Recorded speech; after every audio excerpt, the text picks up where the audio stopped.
એટલે ગીતામાં ભગવાન શ્રી કૃષ્ણએ જે વાત કરી કે કર્મણ્યેવાધિકારસ્તે મા ફલેશુ કદાચન. અર્જુન, કર્મમાં તારો અધિકાર છે, ફળમાં તારો અધિકાર નથી.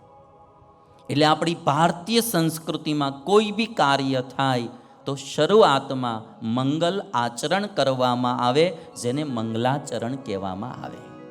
અને મંગલ આચરણમાં બે વાત હોય: કાં ઈશ્વરની પૂજા થાય, ઈશ્વરનું સ્મરણ થાય, યા કોઈ ગુરુજન હોય, વડીલો હોય, એના આશીર્વાદ લઈ અને કાર્યનો પ્રારંભ થાય.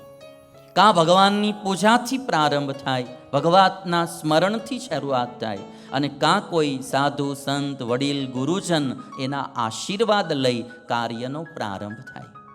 એ મોટામાં મોટું મંગલાચરણ છે. વ્યાસ પ્રભુ ભાગવતની શરૂઆત કરતા પહેલા ભાગવતના પ્રથમ સ્કંધમાં મંગલાચરણ કરે છે. અને મંગલાચરણમાં લખે: જન્માદ્યસ્ય યતોન્વયાદિતરતસ ચાર્થેષ્વભિજ્ઞ સ્વરા તેને બ્રહ્મ હૃદાય આદિ કવયે મુહ્યંતિ યત સૂરયઃ તેજો વારિમૃદાં યથા વિનિમયો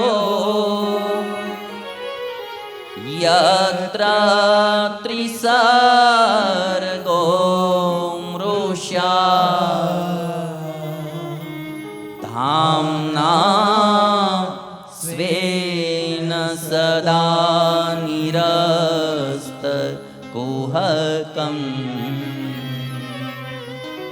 સત્યં પરમ ધીમહિ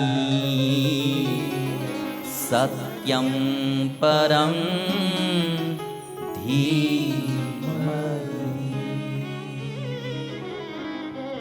વ્યાસ ભગવાને પોતે ભગવાનનો અવતાર હોવા છતાંય મંગલાચરણ કર્યું છે. અને આ ભાગવત નામ પણ ભગવાન શબ્દ ઉપરથી જ પડ્યું છે. ભગવતા પ્રોક્તમ ઇતિ ભાગવતમ. ભાગવત શબ્દ બી મૂળ સંસ્કૃત શબ્દ છે, ભગવાન શબ્દ બી સંસ્કૃત શબ્દ છે. ભગવતા પ્રોક્તમ ઇતિ ભાગવતમ. જે શાસ્ત્ર ભગવાન દ્વારા કહેવાનું છે એને ભાગવત કહેવામાં આવે. મૂળ ભગવાન શબ્દ જે છે એ સંસ્કૃતમાં મૂળ એ ભગવત શબ્દ છે. એટલે ભગઃ અસ્યાસ્તિ ઇતિ ભગવાન એવી એની વ્યુત્પત્તિ થાય.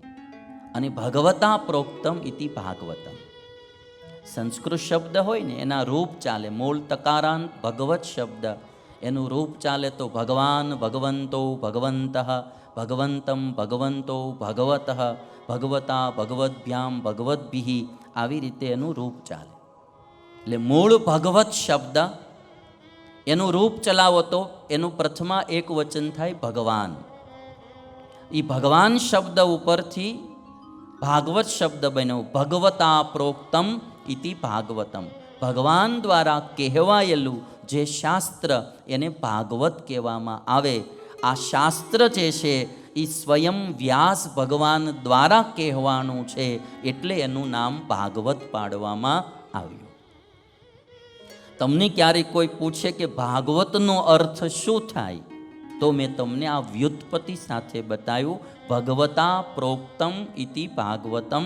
ભગવાન દ્વારા કહેવાયેલું શાસ્ત્ર એને ભાગવત કહેવામાં આવે. એક ભાઈ મારી પાસે સુરત આવેલા, મને કે ભાગવતનો અર્થ કરો. મેં પછી આ રીતે સંસ્કૃતની વ્યુત્પત્તિ અનુસારે અર્થ કર્યો. મને કે એમ નહીં, ભા એટલે આ, ગ એટલે આ, વ એટલે આ અને ત એટલે આ એનો અર્થ થાય. એટલે ઘણી વખત માણસોને શું છે, ક્યાંક વાંચેલું ક્યાંય એ રીતનું હોય, પણ એને મૂળ શબ્દની ખબર હોય નહીં. આપણા દરેક શાસ્ત્રો હિન્દુઓના મૂળ સંસ્કૃતમાં છે. ષટ દર્શનો બધા સંસ્કૃતમાં છે. ભાગવત આદિ 18 પુરાણ સંસ્કૃતમાં છે. વેદ ઉપનિષદ સંસ્કૃતમાં છે. કોઈ પણ મહાભારત કે વાલ્મીકી રામાયણ બધા જ શાસ્ત્રો એ સંસ્કૃતમાં લખાયેલા છે. એટલે હિન્દુઓની જે કંઈ શાસ્ત્રની હારમાળા બધી સંસ્કૃતમાં લખાયેલી છે. અને આપણે બધાને શું થયું કે આપણને કોઈને સંસ્કૃતમાં રસ નહીં. જેટલો ઇંગ્લિશમાં રસ છે એટલો સંસ્કૃતમાં રસ નહીં. છોકરો આવીને જરાક એકાદી ઇંગ્લિશ પોયમ ગાય, લિટલ લિટલ લિટલ સ્ટાર આમ કરતો હોય એટલે એમ બધાને એમ લાગે કે જો અમારો છોકરો ઇંગ્લિશ મીડિયમમાં ભણે. ટ્વિંકલ ટ્વિંકલ લિટલ સ્ટાર આમ કરતું હોય જરા જરા, એટલે એની એક્શનોમાં આમ જ હોય, બીજું કાંઈ ન હોય. તમે આમ જોવો ને તો. પણ ક્યારેક ક્યારેક એને ગીતાના શ્લોક પણ શીખવાડવા જોઈએ. અને ગુજરાતમાં ભાગ્યની વાત છે કે હમણાં આપણા શિક્ષણ મંત્રી અમારે પ્રફુલ્લભાઈ પાનશેરી આવ્યા હતા સુરત. મને કહેતા હતા કે હવે ગુજરાતના અભ્યાસક્રમમાં 6ઠા ધોરણથી ગીતાનો પણ પ્રવેશ કરવામાં આવે છે. ગીતાજી પાઠ્યક્રમમાં સામેલ કરવામાં આવશે અને છોકરાઓને ગીતા પણ ભણાવવામાં આવશે. એક તો તમને બધાને મારે વિનંતી કરવી છે કે તમારા બધાની ઘરે એક શાસ્ત્ર શ્રીમદ ભગવદ્ ગીતા તો હોવી જ જોઈએ.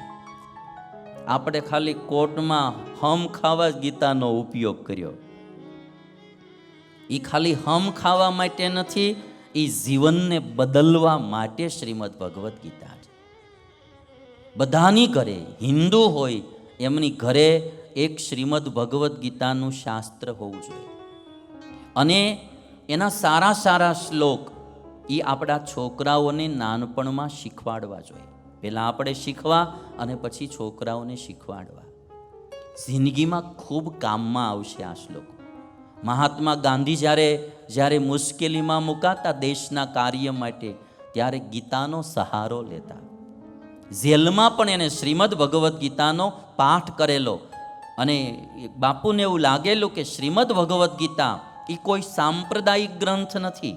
શ્રીમદ ભગવદ્ ગીતા એ આધ્યાત્મિક ગ્રંથ છે અને દુનિયાભરના હરેક જીવાત્માને સુખી કરનારો આ ગ્રંથ છે. બધાને સુખી કરનારો. એટલે રાજસ્થાનના એક શેઠ થયા જયદયાલ ગોયનકાજી, અને જયદયાલ ગોયનકાજીનું એક સ્વપ્ન હતું.